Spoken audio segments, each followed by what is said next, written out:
Hello everyone, my name is Tanya and welcome back to my series, The Most Interesting People on My Timeline. This is a multi-platform series where I highlight people who I find interesting, who have crossed my path and caught my attention both online and real life.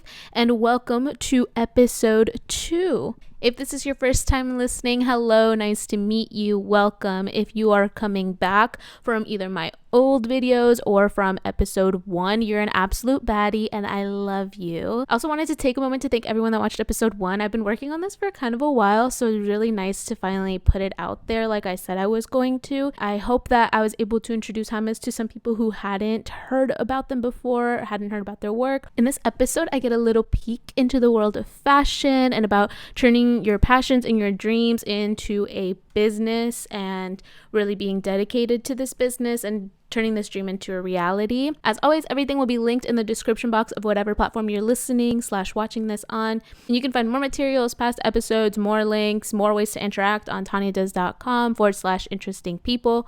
And now for episode 2, let me introduce you to Alexus Levant.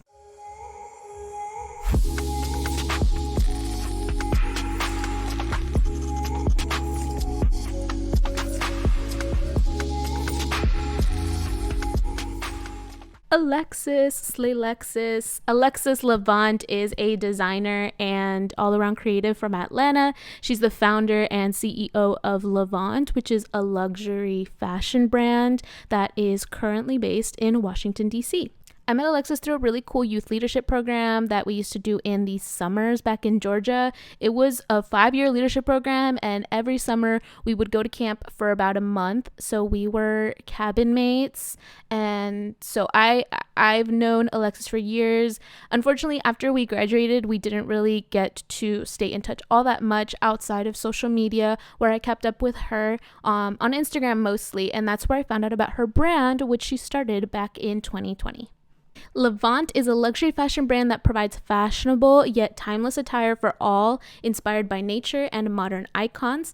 They also strive to be eco-friendly, to work on a sustainable labor supply chain, and to be generally conscious about human, social, and environmental issues. Ever since I can remember, anything with having to do with artistic expression has always been like super important to me. So I feel like when I was in college, I went to Oglethorpe. That's when I like really dug into that side of me. And so I feel like this is kind of delving into another question, but that's when I was in my first year in college. I was when I first came up with the idea of Levant, which was in like 2017. So you talk about like artistic expression, and what necessarily what mediums is that for you? In the beginning, so I remember like I got my first camera and then I just was like, oh, I'm a photographer now. And I was like, oh well, I'm doing creative directing. I'm doing photo shoots now. And then I delved into like sketching and drawing. And then all of that is it's like a journey in a sense, like an artistic journey of finding like oneself. So it all built up to all of those skills I use now in like the fashion brand. So for example, whenever I have an idea, I sketch my designs in like my iPad. And then like as far as like photo shoots, like the creative directing and then the being like a photographer, that mindset helps a lot with like translating our ideas, like creative ideas to come into like reality, basically, if that makes sense. Maybe dive more deeply into that journey of like how you came up with Levant, how it went from, drawing and sketching and photography into like, I want this to be a brand.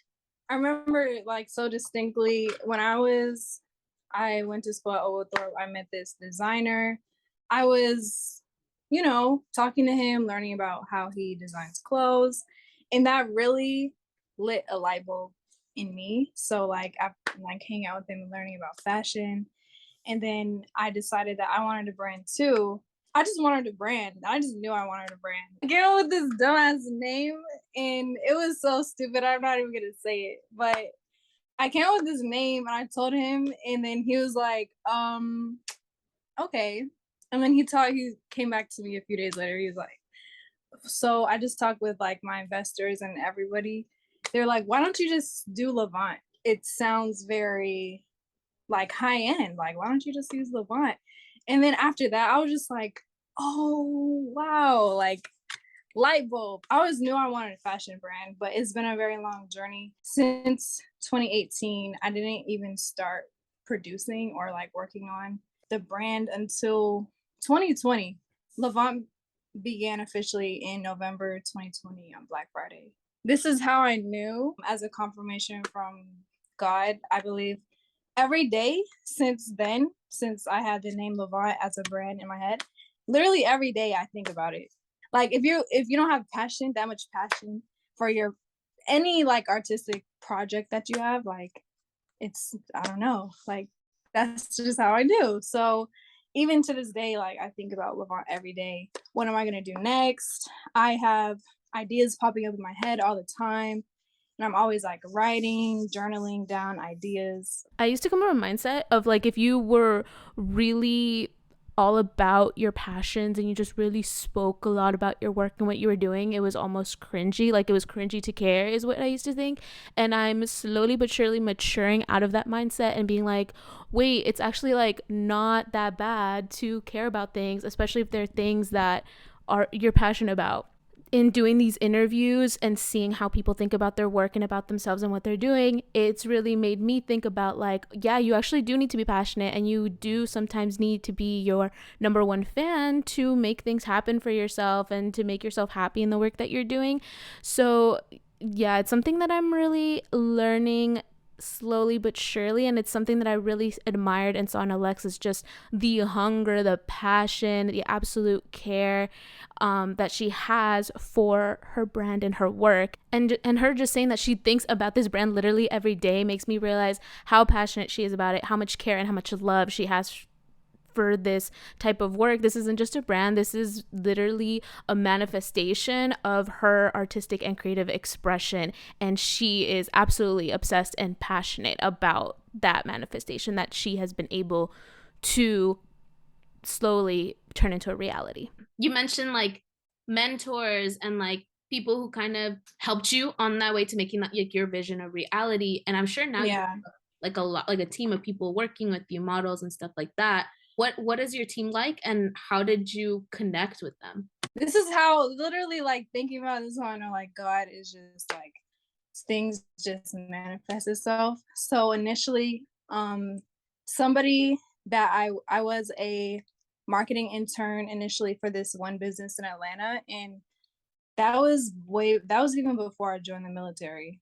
So in 2020, I was living in California in the military, and the owner of that marketing business hit me up. So she hit me up and she's like, "Hey, how was your brand? Like, I see that you have your Instagram page, but it's blank.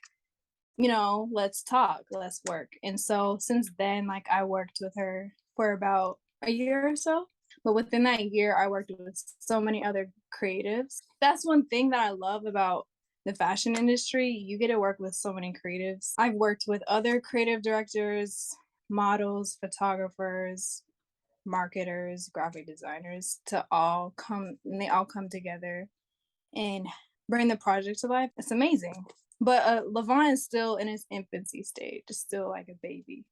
My end, I wouldn't even say end goal. My overarching goal is to have like an international name brand. And I know that sounds like really crazy, but that's just how I feel.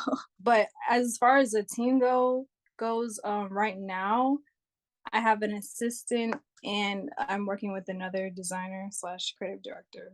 I know you're saying like international brand, like that's a crazy idea or whatever, but like you've actually taken that first step. Like you have something that can turn into that. I know how to do it, if that makes sense. I know the steps and I know what I have to do to get there, so it's very clear.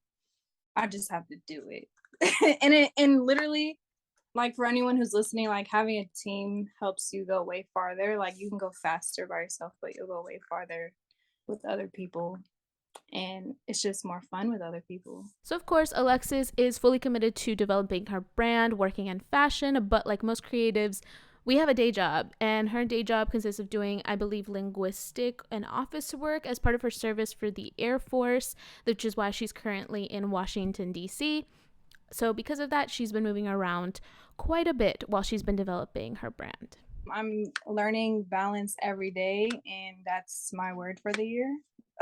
I feel like the Air Force is demanding, but also I have a dream, and that's like personally, it's very important to me. So I don't want to be one of those people that like is old and like regrets a lot of stuff in their life. So it's really important that I do what I can to like try to make it become a reality. I have to structure my time a lot because like I have to go to work almost every day, set aside time to like brainstorm and like actually work on it. And then also not only with like the career and the brand, like you have to prioritize taking care of yourself too. Cause a lot of the times like I'll get really tired or just fatigued and like I'll get in that place and I don't even realize it until like I actually sit down and like, okay, well, I need to rest, I gotta take care of myself. I feel like that's as important as your work. That's like one of the biggest things I've talked to people about is just like well-being within yourself. Like you can't Hmm. do and like realize your vision if you yourself don't feel good in your body and like your mind is not there. Really hard. It's hard for me though, because I'm not a consistent person. And I'm a Taurus, so like I'm like if I have a target, I just like charge at the target like full speed and I forget to rest. Like You said you're always also having ideas and like you have to constantly be writing this down. Like mhm. where when do you get the most ideas? What inspires you? Like how do you get your design ideas, brand ideas? I'm a visual person. So literally I get my ideas from like researching fashion, looking at magazines, looking at different name brands because I want to emulate a name brand one day. So I study other name brands. And you know what's so crazy? Design ideas pop up in my head and I'll sketch it down. And then months later or a year later, the like Louis Vuitton, Fendi drops the same design. Dior even dropped the same design that I came up with. But in the fashion world, like designs are made like a year or like to 6 months before. So literally at the same time, I feel like I had the idea, but I just couldn't like I don't have the same resources as them. But I ideas come to me in my dreams, listening to music. I whenever I become immersed in a song that I really like, I'll just start visualizing like however the song made me feel. I'll think of like an outfit. It's crazy. Like I feel like God just pops ideas into my head and it's overwhelming. But that's how I know that if this makes sense, that's how I know that I'm on the right track. Something I was really interested in talking to Alexis about was fast fashion, especially as someone who I tried to be more eco friendly with fashion and clothing. And I really wanted to ask her, as someone who's developing a fashion brand and someone who's really into fashion, what she thought about it, why she made that decision to have eco friendliness be a pillar of her brand. As a creative or like I hold the brand very closely to my heart and I don't want to just release anything just to make money. To me, it's not really about the money. It's more about portraying like creative ideas and I'm a perfectionist, so like it has to look good. That's another challenge that I run into a lot is I see a lot of brands like just putting stuff out, but sometimes it's just trendy and so it's gone within a few months or like no one wears it. I want to create things that just make sense creatively and stuff that I would like to put out or what I would think would look good. So like I'm not in a rush because it's a creative process. You can't rush the creative process. I feel like the music industry is kind of like fashion because like there's artists that take their time making music, but you could tell that they took their time because it's really good and their album stays relevant longer. that also feeds into like the topic of fast fashion, right? And like ethics in Mhm. fashion. And you have like made sure that your brand has those values. And like you said, like has an ethical like supply chain, is sustainable. And like, so what made you want to decide that that will be priority in your brand? And like, what are some specific ways that you're upholding those values within Levant? The reason why I thought it was important because when I was blueprinting the brand, one of the first pillars that I wrote was I want it to be ethical and conscious. Because if you like research it, like fast fashion is like really bad for the planet. First of all, like it produces a lot of waste from the packaging and even the clothes, since they're like really bad material. You can only wear them a couple of times and it'll just end up somewhere in a landfill and it can't break down. So it's just there's just like a lot of waste involved. The ethical side, like the workers are like in sweatshops overseas. To avoid that, it's harder, it's more expensive, and it takes more time to vet your resources. The manufacturers that you go to, you have to do your research on them to make sure that they're ethical, and then it might take a little bit more money in the process because for me, like I buy biodegradable packaging. I order my inventory according to the demand, so I don't have a bunch of inventory just sitting that's just gonna like waste away. On the consumer side, I'm always Mhm. looking at brands that do that. And it's not just the term like greenwashing, right? Where like they'll say it's ethical or da da da, and they're not actually doing. I saw recently in the news, Shein, they're the top fast fashion chain. People were getting like packages and it said help me on the package. And I did see that statistic of, I think it was like H&M, Forever 21, and then Shein was like up to here. So I'm looking more to buy like small brands and or thrifting or like upcycling and things like that. Even like buying higher quality is good because it'll last longer. You don't have to like go through more clothes throughout the season. Because I know a lot of people like every season they just buy a new closet full of clothes. For the last year and a half, has been pre-order because I don't want to like like it kind of goes back to sustainability. I don't want to have more than we need. Yeah, I feel like when you have pre-order and there's like people that are actually buying from your pre-order, it's cool because it shows like wow, people will actually wait for your product, which is really good. While this series is called The Most Interesting People on My Timeline, I also asked the people I interviewed who they found interesting in their digital spaces and on social media. And Alexus sent over a list of people who are working in modeling, in photography, in videography, in music, who she found interesting. And you can find their social media links in the description box. You can see their Instagram handles on the screen if you're watching on YouTube. And you can also find their links on tanyadoes.com/Alexus Levant. We both grew up in Georgia and what is considered like the metro Atlanta area, but it's not really Atlanta.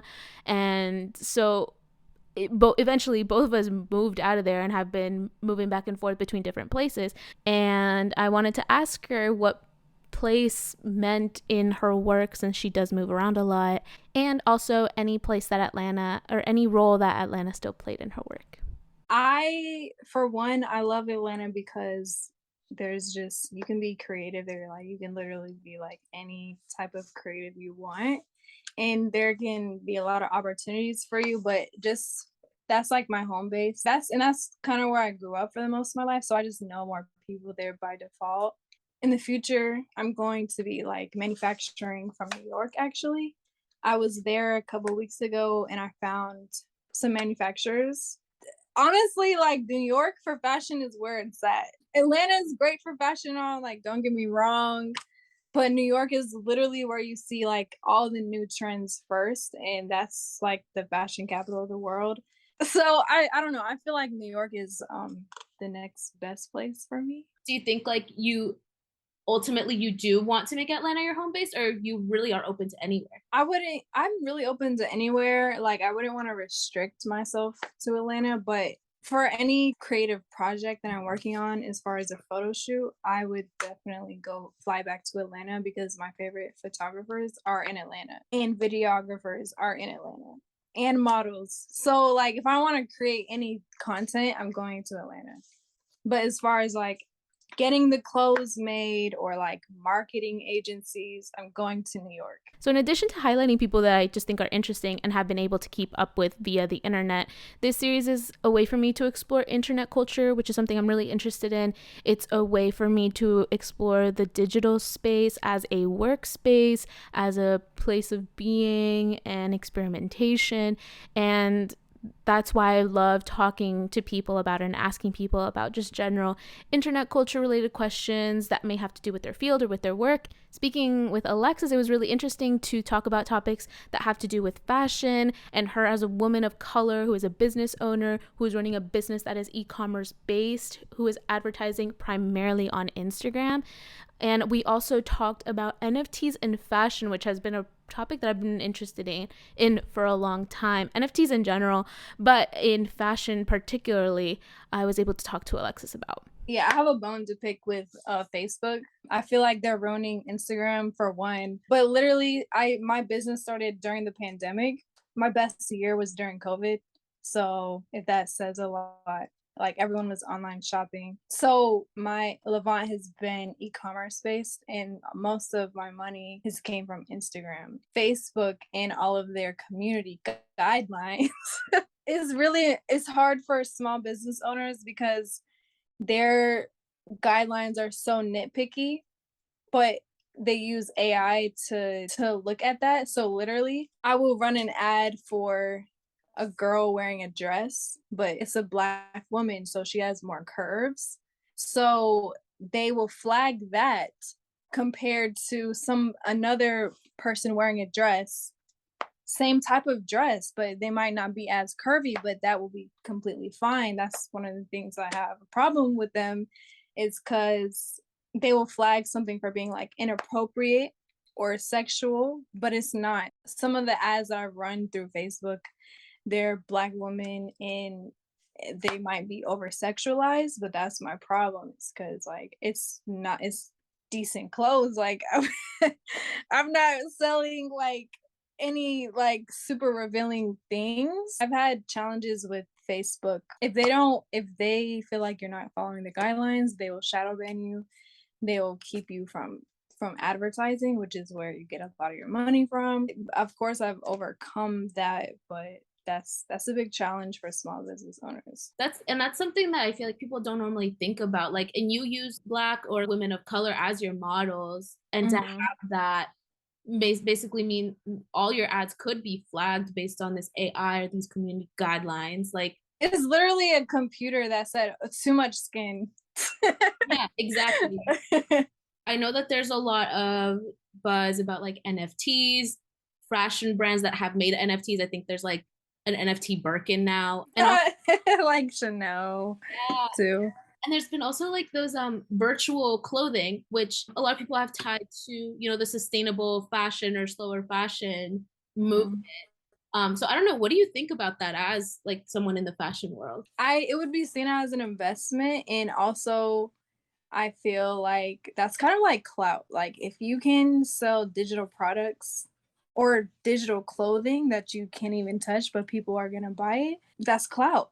And also, of course, it comes with benefits. I think Chanel, if you buy one of their NFTs, you'll have access to their first drops. If you have access to the first drop, you have a Chanel bag that hasn't even came out yet.